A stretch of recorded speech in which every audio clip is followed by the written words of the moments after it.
ഫിലിമി പ്ലസിലേക്ക് എല്ലാവർക്കും സ്വാഗതം. മോഹൻലാൽ ഫാൻസിനും മോഹൻലാലിൻ്റെ ആരാധകർക്കും മോഹൻലാൽ ഇഷ്ടപ്പെടുന്നവർക്കും ഒരു സന്തോഷ വാർത്ത. മോഹൻലാലിന് 64 വയസ്സാകാൻ പോവാണത്. മെയ് 21. ആ 64ാമത്തെ വയസ്സിൽ ഒരു പ്രത്യേക സമ്മാനം കൊടുക്കാനാണ് ആരാധകരും നിർമ്മാതാക്കളും എല്ലാം ചേർന്ന് തീരുമാനിച്ചിരിക്കുന്നത്. ഇപ്പോൾ ചോദിക്കുക 64 എന്താ പ്രത്യേകത? സാധാരണ 70, 80, 90, 100 ഇങ്ങനെയൊക്കെയല്ലേ വയസ്സ് ആഘോഷിക്കാറ് പതിവ്.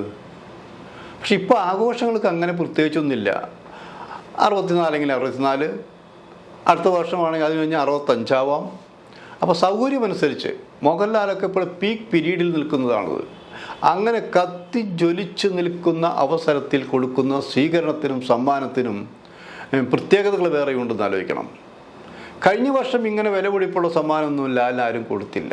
പക്ഷെ ആ ദിവസങ്ങളിൽ ആഘോഷമുണ്ടായിരുന്നു എന്ന് ആലോചിക്കണം. നല്ല ആഘോഷമുണ്ടായിരുന്നു. ഇത്തവണ ഒരു പ്രത്യേകതയുള്ളൊരു ആഘോഷം നടക്കുകയാണത്. അപ്പോൾ ആഘോഷം നടക്കേണ്ട ഇടയിൽ വേറൊരു കാര്യം കൂടിയുണ്ട്. മോഹൻലാലിൻ്റെ കുറേ നല്ല സിനിമകൾ ഷൂട്ടിംഗ് നടന്നുകൊണ്ടിരിക്കുന്നു. ആ നടന്നുകൊണ്ടിരിക്കുന്നു പറഞ്ഞാൽ ജിത്തു ജോസഫിൻ്റെ ഒരു പുതിയ സിനിമ പകുതിയാക്കി വെച്ചത് പൂർത്തിയാക്കാൻ പോകുന്നു. ജോഷി മോഹൻലാൽ സിനിമ വരാൻ പോകുന്നു. പ്രിയദർശൻ മോഹൻലാൽ സിനിമ ഷൂട്ടിംഗ് തുടങ്ങാൻ പോകുന്നു. സത്യനന്ദിക്കാട് മോഹൻലാൽ സിനിമ ഷൂട്ടിംഗ് തുടങ്ങാൻ പോകുന്നു. അതൊക്കെ ഈ വർഷത്തെ പ്രോജക്റ്റുകളുള്ളതാണ്. ചിലത് അടുത്ത വർഷത്തേക്ക് മാറ്റാൻ സാധ്യതയുണ്ടെന്ന് മാത്രമേ ഉള്ളൂ. അങ്ങനെ നിറയെ സിനിമകളുണ്ട്. അതുകൂടാതെ ഇപ്പം പൃഥ്വിരാജിൻ്റെ സിനിമയുടെ ഷൂട്ടിംഗ് നടന്നുകൊണ്ടിരിക്കുന്നു വിദേശ രാജ്യത്തും. അവിടെ നിന്ന് ഇപ്പോൾ മദ്രാസിലേക്കും അത് വരുന്നു. അപ്പോൾ ഇതിനിടയിലാണ് മറ്റു ചില പടങ്ങൾ വേറെ വന്നിരിക്കുന്നത്. അതുമാത്രമല്ല, തൻ്റെ പ്രസ്റ്റീജ് സിനിമയായ, താൻ ആദ്യമായി സംവിധാനം ചെയ്യുന്ന സിനിമയായ ബെറോസ്, അതൊരു 3D സിനിമയാണ്. കുട്ടികൾക്ക് ഇഷ്ടപ്പെട്ട സിനിമയാണ്. മൈ ഡിയർ കുട്ടിച്ചാത്തനെ പോലെ എടുക്കുന്നൊരു സിനിമയാണ്. സാങ്കേതിക നിലവാരത്തിൽ മൈ ഡിയർ കുട്ടിച്ചാത്തനേക്കാൾ മുന്നിൽ നിൽക്കാത്ത കുഴപ്പം കൊണ്ടല്ല. മൈ ഡിയർ കുട്ടിച്ചാത്തൻ എടുത്ത് എത്രയോ വർഷങ്ങളായി. ആ വർഷങ്ങൾക്ക് ശേഷം ഇൻഡസ്ട്രിയിൽ വന്ന മാറ്റങ്ങൾ, ടെക്നോളജിയിൽ വന്ന മാറ്റങ്ങൾ, അതൊക്കെ വേണ്ട രീതിയിൽ ഉപയോഗപ്പെടുത്തിക്കൊണ്ടാണ് ഈ മോഹൻലാൽ സംവിധാനം ചെയ്ത സിനിമ വരാൻ പോകുന്നത് ബെറോസ് എന്നാലോചിക്കണം. അത് മാർച്ച് 28 റിലീസ് ചെയ്യാനാണ് തീരുമാനിച്ചത്.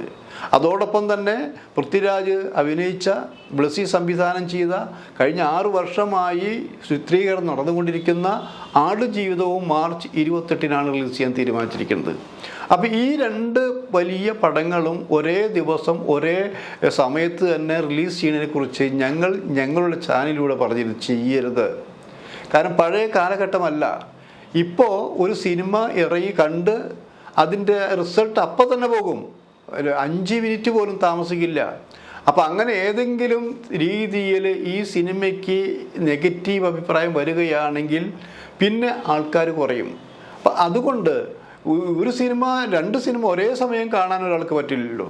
അതുകൊണ്ട് ഒരാഴ്ചയെങ്കിലും ഗ്യാപ്പ് ഇട്ടുകൊണ്ട് ഈ സിനിമ പ്രദർശനം തുടങ്ങണമെന്ന് ഞങ്ങൾ പറഞ്ഞിരുന്നു. ഞങ്ങൾ പറഞ്ഞതിൻ്റെ പേരിലൊന്നല്ല കേട്ടോ സംഭവിച്ചിരിക്കുന്നത്. അപ്പം അവരും ആലോചിച്ചു, സംഭവം ശരി തന്നെയാണ്. ആടുജീവിതം ഒരു വലിയ സിനിമയാണ്. ആ വലിയ സിനിമ എന്ന് മാത്രമല്ല, തൻ്റെ സിനിമകൾ സംവിധാനം ചെയ്യുന്ന തൻ്റെ ഫ്രണ്ടായ പൃഥ്വിരാജ് അഭിനയിക്കുന്ന സിനിമയാണ്. അതേപോലെ തന്നെ തനിക്ക് നല്ല സിനിമകൾ നൽകിയ, നല്ല കഥാപാത്രങ്ങൾ നൽകിയ ബ്ലസ്സി എന്ന സംവിധാനം ചെയ്ത സിനിമയാണ്. അപ്പോൾ എന്തായാലും അങ്ങനെ ഒരു ഏറ്റുമുട്ടലിൻ്റെ ആവശ്യമില്ല. മാത്രമല്ല, ഈ 2 സിനിമയും, ഈ ബ്ലസ്സി ആടുജീവിതത്തിന് കൊടുത്ത വർഷങ്ങൾ, സഹിച്ച യാതനകൾ എന്നതുപോലെ തന്നെ ഈ മോഹൻലാലിൻ്റെ ബെറോസിനും കുറേ ത്യാഗങ്ങൾ സഹിക്കേണ്ടി വന്നിട്ടുണ്ട്. പല ആരോപണങ്ങൾ കേൾക്കേണ്ടി വന്നിട്ടുണ്ട്. എന്നിട്ടും ഒരു കരയ്ക്ക് ഇപ്പം ഇങ്ങനെ അടുപ്പിച്ചുകൊണ്ടിരിക്കുകയാണെന്ന് ആലോചിക്കണം. അപ്പോൾ അതുകൊണ്ട് ഈ 2 സിനിമകളും ജയിക്കേണ്ടത് അത്യാവശ്യമാണ്. അപ്പോൾ പിന്നെ എന്ത് ചെയ്യാൻ പറ്റും? ആരാണ് പിന്മാറേണ്ടത്? അപ്പോൾ ബ്ലസ്സിയെ വിളിച്ച് പറഞ്ഞു, ബ്ലസ്സി നിങ്ങളുടെ ആടുജീവിതം മാർച്ച് 28 നീക്കി വെച്ചു ഉള്ളൂ പറയുമോ? അതൊന്നും പറയാൻ പോയില്ല. ലാലിൻ്റെ ടീമും ആലോചിച്ചു. എങ്കിൽ പിന്നെ നമുക്കൊന്ന് അത് മാറ്റി വയ്ക്കേണ്ട കാര്യം ആലോചിക്കാം. അങ്ങനെ ആലോചിക്കേണ്ട സമയത്താണ് വേറൊരു പ്രശ്നം വന്നിരിക്കുന്നത്. കുറേ പടങ്ങളുണ്ടല്ലോ. ആ പടങ്ങൾ കാലാവസ്ഥയുടെ പ്രശ്നം വരാം, വേറെയും ചില പടങ്ങൾ വരാം, തമിഴ് സിനിമകൾ വരാം. അതെല്ലാം നമ്മുടെ രീതി അനുസരിച്ച് മാറ്റിവെക്കാൻ പറ്റണമെന്നില്ല. പിന്നെ മമ്മൂട്ടിയുടെ പടം വരാം. അങ്ങനെ ഏറ്റുമുട്ടലുണ്ടായിരിക്കും. അപ്പം അതുകൊണ്ട് ഡേറ്റ് മാറ്റി വെക്കണോ ഒരേ പ്രാവശ്യം തന്നെ 5ഉം 6ഉം 7ഉം സിനിമകൾ റിലീസ് ചെയ്തിട്ടുണ്ട്. ആ 7 സിനിമകളും ഹിറ്റായിട്ടുണ്ട്. അതേപോലെ തന്നെ ഇത്തരം സിനിമകൾ കുറേ എണ്ണം ഫ്ലോപ്പായിട്ട് പോയിട്ടുണ്ട്. അതൊക്കെ അതിൻ്റെ കഥയുടെ അടിസ്ഥാനത്തിലിരിക്കും, ട്രീറ്റ്മെൻറ്റ് അടിസ്ഥാനത്തിലിരിക്കും, ചിത്രീകരണത്തിൻ്റെ അടിസ്ഥാനത്തിലിരിക്കുന്ന ആലോചിക്കണം. അപ്പോൾ ഇപ്പോൾ തന്നെ നമ്മൾ ആലോചിച്ച് ഒരു ചെറിയ സിനിമ 2 ഇറങ്ങിയില്ലേ, ഇപ്പോൾ ചെറിയ സിനിമ മഞ്ഞുമ്മൽ ബോയ്സ് ആലോചിച്ച് എന്തൊരു പോക്കായി പോയിക്കിട്ട് നമ്മൾ ഞെട്ടിക്കുന്ന തരത്തിലാണ് അതിൻ്റെ പ്രദർശനം നടന്നുകൊണ്ടിരിക്കുന്നത്. ഇത്രയും പെട്ടെന്ന്, അതായത് നമ്മൾ ഈ കോവിഡ് പടർന്നു പിടിക്കാതെ പോലെ എന്ന പോലെ ഒരു ഹരമായി തീർന്നിരിക്കുകയാണ് ഈ മഞ്ഞുമ്മൽ ബോയ്സിൻ്റെ ഈ പടം എന്ന് ആലോചിക്കണം. അപ്പോൾ അതുമാതിരി വല്ലപ്പോഴും വീണ് കിട്ടാവുന്ന കുറേ നല്ല സിനിമകൾ ഉണ്ടാകുന്നുണ്ട്. ഇതിനെ ചുവട് പിടിച്ചുകൊണ്ട് കുറേ നല്ല സിനിമകൾ വരും. അപ്പോൾ അതുകൊണ്ട് ഈ കോടികൾ ചെലവിട്ട ഈ 2 സിനിമകൾ 2 പ്രാവശ്യമായി പ്രദർശിപ്പിച്ച് ജനങ്ങൾക്ക് കൊടുക്കുന്നതല്ലേ നല്ലത് എന്നുള്ള ചിന്തയിൽ അവസാനം വന്നു നിൽക്കുകയാണ്. അപ്പോൾ അങ്ങനെ വന്നപ്പോൾ ഫാൻസുകാരും നിർമ്മാതാക്കളും ഒരു നിർദ്ദേശം വെച്ചു ലാലിനോട്. ലാലിന് 64ാമത്തെ വയസ്സ് തികയാണ് മെയ് 21. ആ മെയ് 21 ഈ സിനിമ റിലീസ് ചെയ്താലോ എന്നാലോചിക്കുകയാണത്. അപ്പോൾ ലാൽ ആദ്യം എപ്പോഴും ചിരിക്കും. അപ്പോൾ അതിൻ്റെ നിർമ്മാതാവാണ് പറഞ്ഞതെന്ന് വെച്ചാൽ, ഒന്നാമത് മെയ് 21 റിലീസ് ചെയ്യാൻ പറ്റില്ല. കാരണം ഇവിടെ സാധാരണ സിനിമകൾ റിലീസ് ചെയ്യും വ്യാഴാഴ്ചയോ വെള്ളിയാഴ്ചയോ എന്ന് ആലോചിക്കണം. അപ്പോൾ അങ്ങനെ പോകുമ്പോൾ അത് ഒരു ശരിയായ രീതിയിലായിരിക്കില്ല.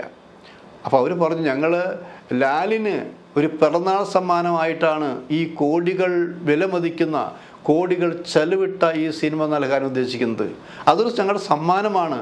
അതുകൊണ്ടാണ് മെയ് 21 ഈ സിനിമ റിലീസ് ചെയ്യണമെന്ന് പറഞ്ഞിരിക്കുന്നത്. അപ്പോൾ സാങ്കേതികമായിട്ട് ഇതിൻ്റെ ചില നിയമാവലികളൊക്കെ ഉണ്ട്. ആ നിയമാവലികൾ ലംഘിച്ചു കൊണ്ടുപോകാനും അവർ ഒരുക്കമില്ല. അങ്ങനെ ചർച്ചയ്ക്കൊപ്പം പിന്നൊരു തീരുമാനം വന്നെങ്കിൽ പിന്നെ മെയ് 16-ാം തീയതി ആയാലോ?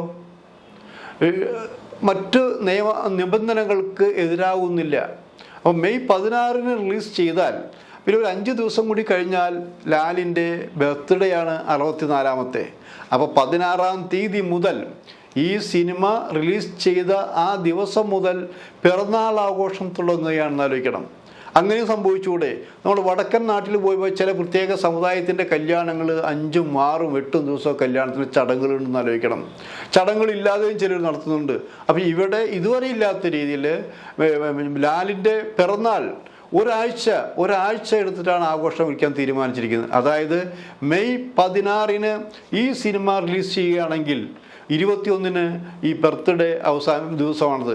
അങ്ങനെ 16 മുതൽ 21 വരെ വലിയ ആഘോഷമായിക്കൊണ്ട് മോഹൻലാലിൻ്റെ ബർത്ത്ഡേ ആഘോഷിക്കാൻ തീരുമാനിച്ചിരിക്കുകയാണ്.